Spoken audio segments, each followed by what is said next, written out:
వెంట్రుక రాసి city life తో మసి నగరవాసంలో కేశాలకెన్ని కష్టాలో. పూర్తి వివరాలకు చదవండి రేపటి సాక్షి హైదరాబాద్ ఎడిషన్. ఒకవైపే చూడు రెండో వైపు చూడకు, ఇది బాలకృష్ణ సినిమాలోని డైలాగ్. ఏపీ పోలీసులకు చంద్రబాబు ఈ సినిమా చూపించినట్టున్నారు. అందుకే వాళ్ళు ఒకవైపే చూస్తున్నారు.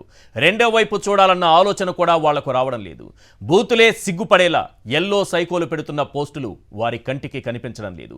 సోషల్ టెర్రరిస్టుల్ని టీడీపీ పెంచి పోషిస్తోందని తెలిసిన చర్యలు తీసుకునే అధికారం వారి చేతుల్లో లేకుండా పోయింది.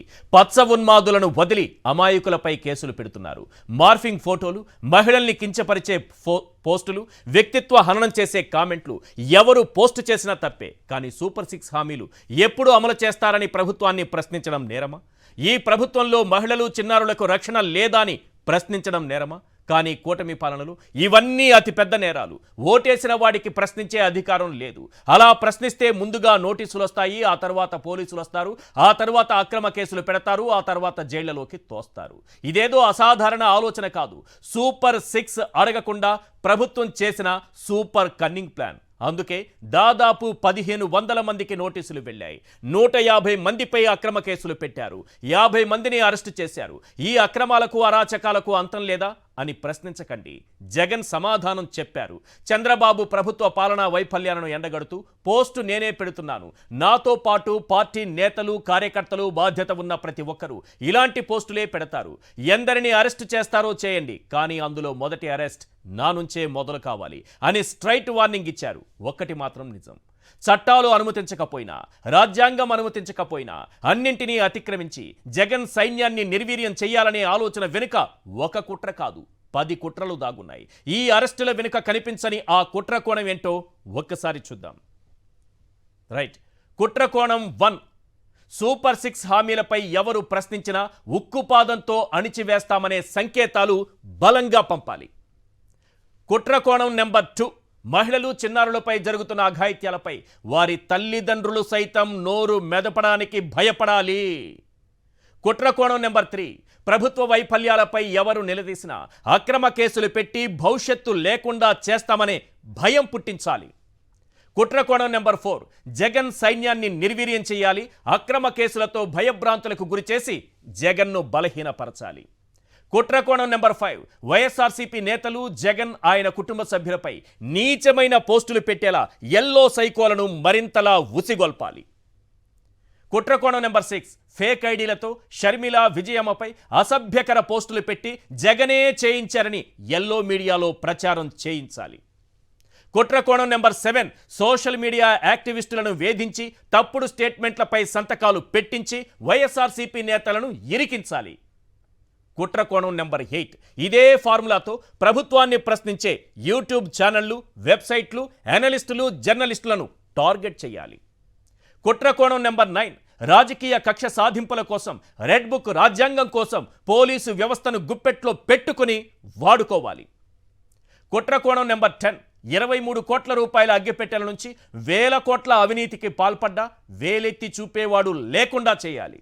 ఇది ఈ అరెస్టుల వెనక ఉన్నటువంటి కుట్ర కోణాలు. అనేకమైనటువంటి కుట్ర కోణాలతో మనకు కనిపిస్తున్నది పైకి అరెస్టులు మాత్రమే కనిపిస్తోంది, సోషల్ మీడియా మాత్రమే కనిపిస్తోంది. అబ్యూజ్గా ఏదో మాట్లాడారట, తప్పుడు పోస్టులు పెట్టారట. కానీ అలాంటి పోస్టులు పెడుతున్నటువంటి ఎల్లో సైకోలు ఇప్పటికీ చెలరేగిపోతూనే ఉన్నారు. మరి అలాంటి వారిపైన మాత్రం చర్యలు ఉండవు, చర్యలు తీసుకోరు. అందుకు ఉదాహరణగా చూపిస్తాను, నేను 1-2 చూపిస్తాను మీకు.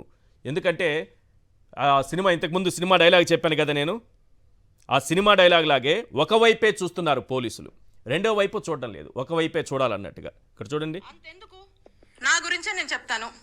రీసెంట్ టైమ్స్లో 20 రోజులైంది విడుదల రజనీ గారు, మాజీ మంత్రి, సోషల్ మీడియాలో ఇష్టం వచ్చినట్టుగా, ఎంత అబ్యూజివ్గా నా వ్యక్తిగత హనానికి పాల్పడుతూ కన్యళ్లతో మరి పెడితే, ఈరోజు కూడా డీజీపీ గారు కానీ, ఎస్పీ గారు కానీ ఎక్కడి నుంచి కూడా ఒక రెస్పాన్స్ అనేది లేదు. మరి ఇంత వ్యక్తిగత హననానికి పాల్పడినప్పుడు మనము విత్ ఎవిడెన్సెస్ నేను కంప్లైంట్ ఇస్తే 20 రోజులైంది. There is no status on my case on the complaint filed. అంటే దీన్ని బట్టి మనం ఏమర్థం చేసుకోవాలి అంటే, లా మీకు ఒకలాగా పనిచేస్తుంది, మాకు ఒకలాగా పనిచేస్తుంది. స్పష్టంగా అర్థమవుతుంది. అంతెందుకు, ఇది ప్రశ్నిస్తే అరెస్ట్ చేస్తాం ఒక కోణం.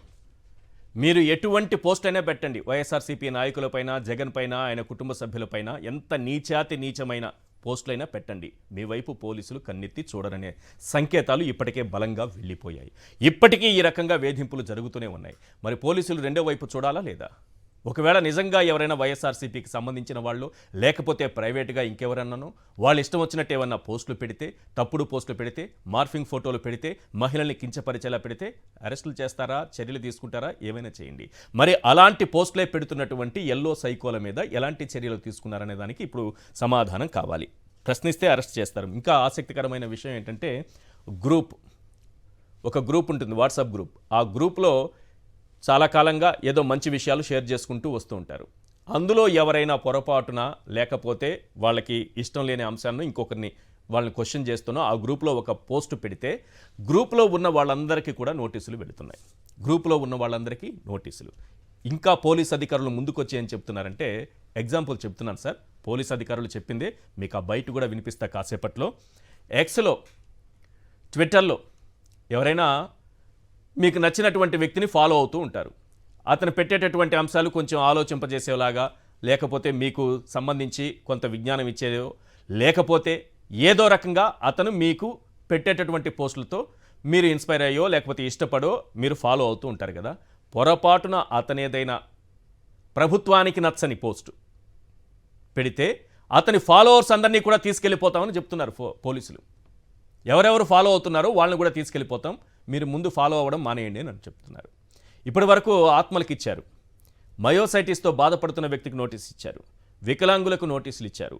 ఇప్పుడు ఎవరైనా ఎక్స్లో ఫాలో అవుతున్నా, గ్రూప్లో ఉన్నా అందరినీ తీసుకెళ్ళిపోతామని చెప్తున్నారు. కానీ ఇటువైపు మాత్రం, రెండో వైపు మాత్రం చూడమని అంటున్నారు.